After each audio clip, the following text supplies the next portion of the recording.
fame and money at a young age, and you expect them to be good with their money? How, Sway? How?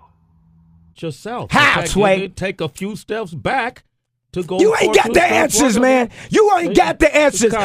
You ain't got the answers. Today's topic: my first million. Another edition. No long talk. Let's go straight to it, shall we? Yeah. If you look at my resume, my first job is being an NFL quarterback. What's up, everyone? And it should be your last. Your first and only job should be an NFL quarterback. Maybe a homeowner or maybe a landlord at the most should be your other job experience. Other than that, you're good, bro. Hopefully. This is Tua Tagovailoa, and this is how I spent and saved my first $1 million. I grew up in... I like how you said spent and saved. Making sure that we know that he's not illiterate, financially illiterate. Not bad. Hawaii, so I grew up in a town called Ever Beach. We grew up in a 3-bedroom, 2-bath house. How did you kind of get interested in football? I think football has always been something that I've always loved. My parents tried to get me to play other sports such as baseball and basketball, but for me it just wasn't the same. With baseball, my parents really wanted me to play because I was a lefty, but I just didn't think it was exciting. It just didn't give me like an adrenaline rush or a thrill. So I just stuck to football and I never played anything else. Everyone's gonna have a dream when they're a kid. You know, they're gonna aspire to be an NBA basketball player, Major League Baseball player, an NFL superstar. I think you take it little by little. I never thought I'd get the opportunity to get recruited by big time colleges. And then you get to college. Now the next step is, do I have what it takes to get to the NFL? You know, so it's crazy because my dream is now my reality. So it's pretty awesome. It's pretty cool. What was your first job you ever had? Yeah, my first job I've ever had was my chores, and that was it. I never worked any other job aside from my chores. So if you look at my resume, the ability to have the emotional support to focus completely on, in his case, his football career is underrated to the highest degree. Oh my God! Wow! Oh my God! The major benefit from coming from a rich family or a well-to-do family is the ability to take risks or make mistakes, right? You not doing well in your life isn't going to negatively affect the family. Imagine your parents are immigrants that came to this country in the hopes of bettering your life, and ultimately, obviously, you know, you hope that you get to the point where you're financially well off and you can take care of them, right? But like, you're more risk averse to do certain things because you know of all the pain and struggle that your parents have to do to get you to the position that you're in. So you're less likely to take that risk, right? But whereas if you have some financial security and your parents don't necessarily need you to be good or need you to do well, you can be more experimental with the type of degree you take and the type of businesses or career path that you take. you know, my first job is being an NFL quarterback. You don't really get too many, guys from Hawaii that are skill players, in the NFL. They're more so on the offensive lineman or the defensive side of the ball. So to be one of the few that is a quarterback from Hawaii and to be able to represent our families from Hawaii and the state of Hawaii, I think that's something that's really cool. When I got drafted, when I got called by the GM, by Chris Greer, I felt like it was a sigh of relief. All the hard work that my parents have helped me, get through all these years, the hard work that I put in, finally paid off. It's one of those nights you'll never forget, and it's one of those moments you'll never forget too. Do you remember what the process was like when you were gonna get your deal, your rookie contract? Yeah, so it was a long process, but thank the good Lord above, I had my parents to help me through that process. So my parents helped me find my contract agent, and then from there did the interview process with, financial advisors. And then we got guys that are helping me with my foundation. And so that process really couldn't have been done without my parents interviewing and then breaking it down to two people, and me being able to go in and interview those businesses.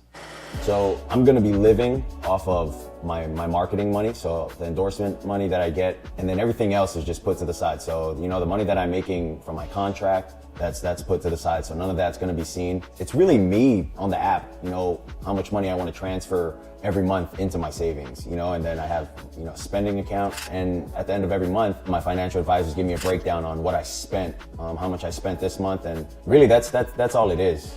So do you remember how much your deal was worth total? Alright, so I'm really liking what I see here. He's gonna be living off of his marketing money and not necessarily his like salary or contract. He can do that. He can do that, right?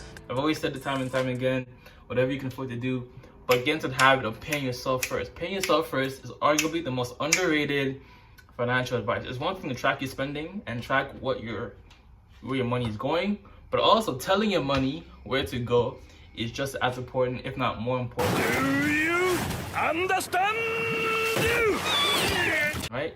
Directly $2,000 bi-weekly, 20%, $400 directly into your savings accounts or whatever else, you know? And then obviously if you're self-employed, another 20% for taxes. Taxes. I don't really remember the total amount of my contract, but you can see it right here. All right, so we talked about how I saved my money. Now, let's talk about how I spent the money.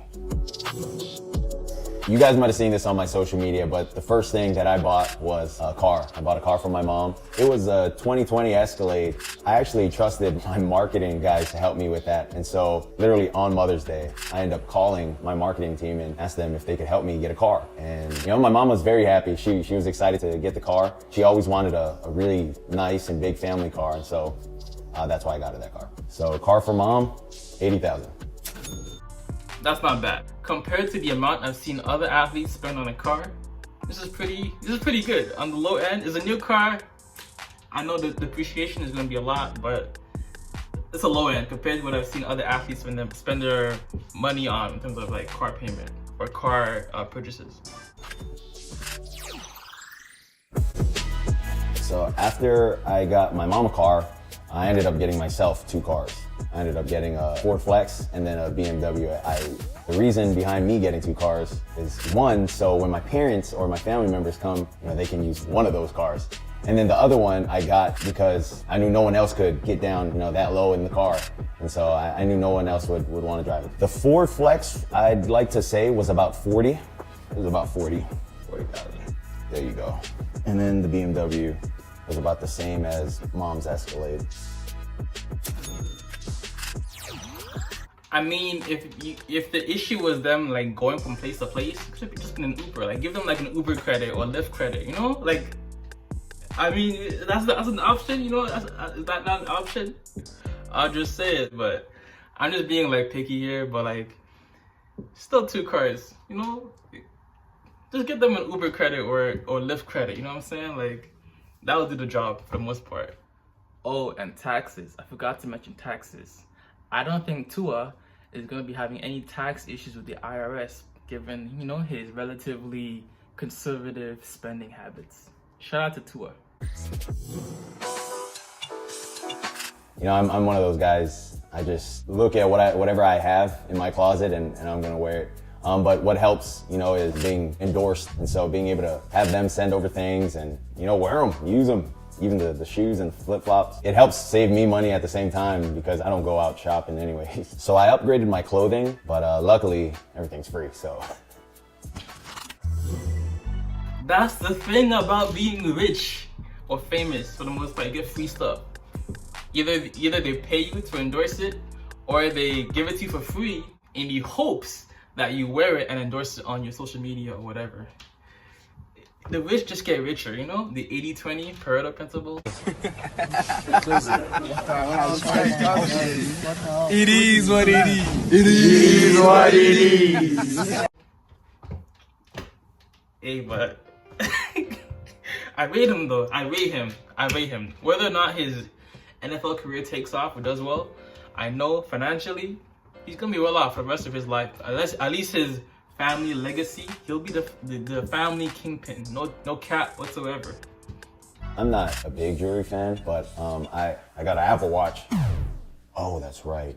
Yeah, so for jewelry, I ended up getting my dad a watch, one of the Rolex watches. It was one of their classic signature watches. That was some money. And then I ended up getting myself some earrings. I don't know what I was thinking when I bought these earrings. I don't know, maybe because it was real, but I think regardless, I could have just went to any store and bought earrings and people would have thought they were real anyway. So bad investment. You guys should put that, like when I say the bad investment, you guys should put the boo thing in the background. When it comes to your spending, when it comes to your money, always ask yourself, is this thing making me more money, or is it helping me not spend as much money, or is it helping me not lose money? Is it making me more money? And is it helping me not lose money? Those two things. Other than that, for the most part, like your regular purchases, like okay, I'm losing money. Like the opportunity cost of this purchase is going down the drain, right? Again, is it making me more money? And is it gonna help me not lose more money?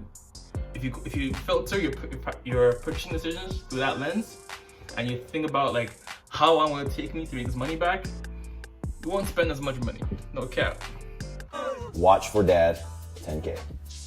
Earrings and Apple Watch, 4,400.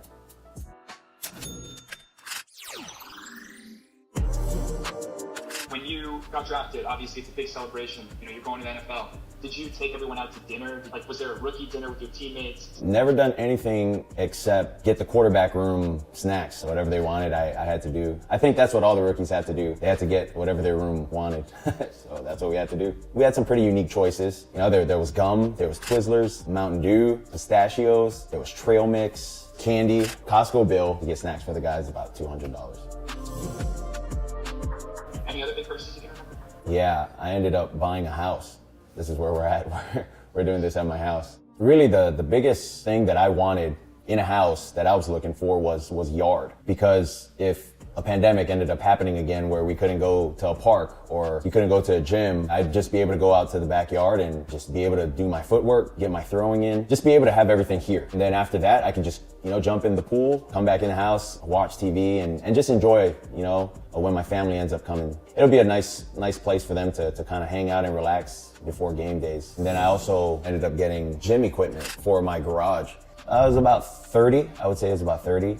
So gym equipment. Tax write-off, gym equipment. For those of you who are self-employed, anything you spend money on, just take a picture of it, send it to yourself in terms of email. Hopefully you have a separate email for your business, just so that you can bring it up in the event that you can get a tax write-off on it. Because that's at home gym right there, already a tax write-off. I love this man. Tua, my guy. Respects, bro. Respects to you.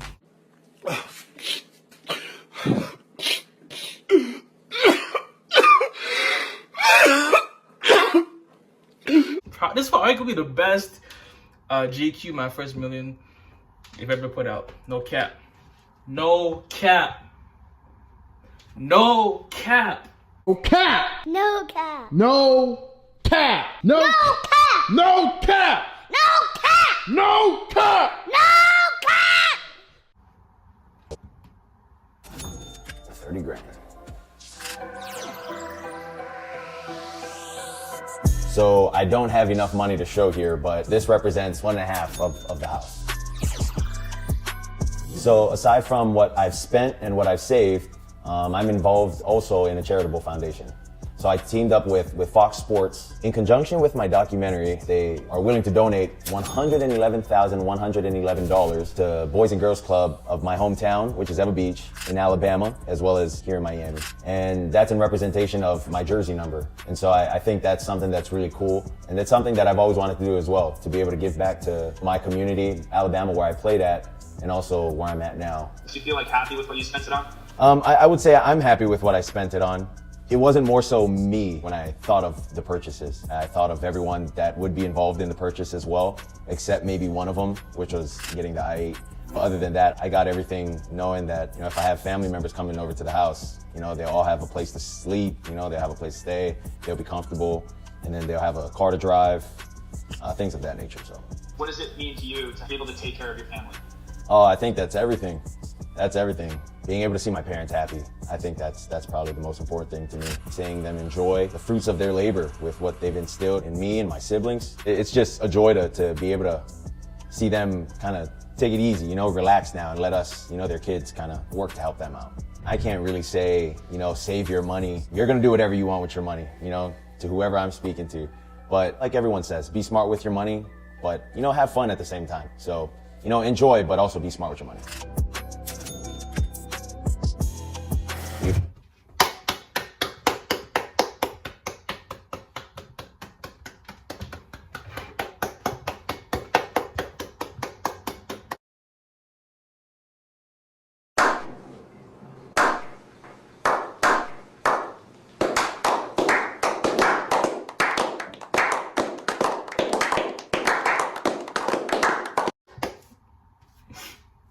That last part there really touched my soul. It touched my heart, man. It touched my heart. It touched my heart so much. Especially, you know, sometimes people don't believe in you until they actually see whatever it is you're doing is making money, right? You see countless stories of producers, music producers, artists, rappers.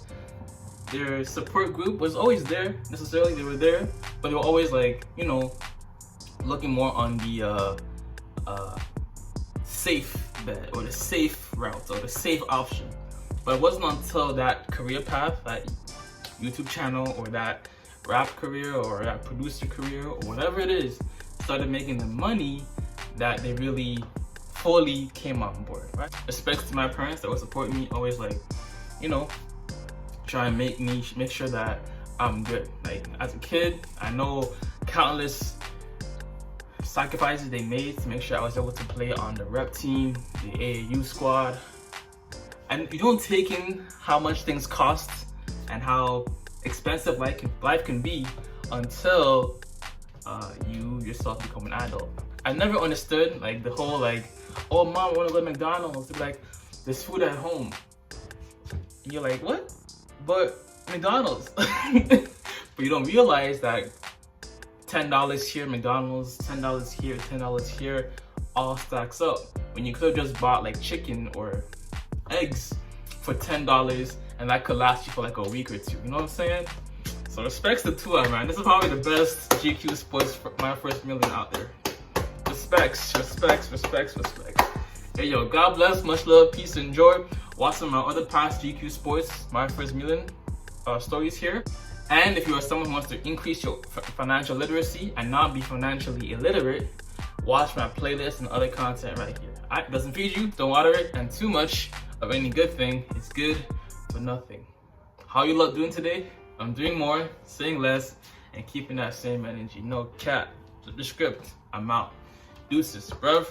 You know that I vibe with you, 3 a.m. and you still want a nigga to slide on you. Lucky I ride for you. I'ma hit up your line when I start up the drive for you. Wouldn't want to waste my time, but you know that I vibe with you. You don't even care that the sun down.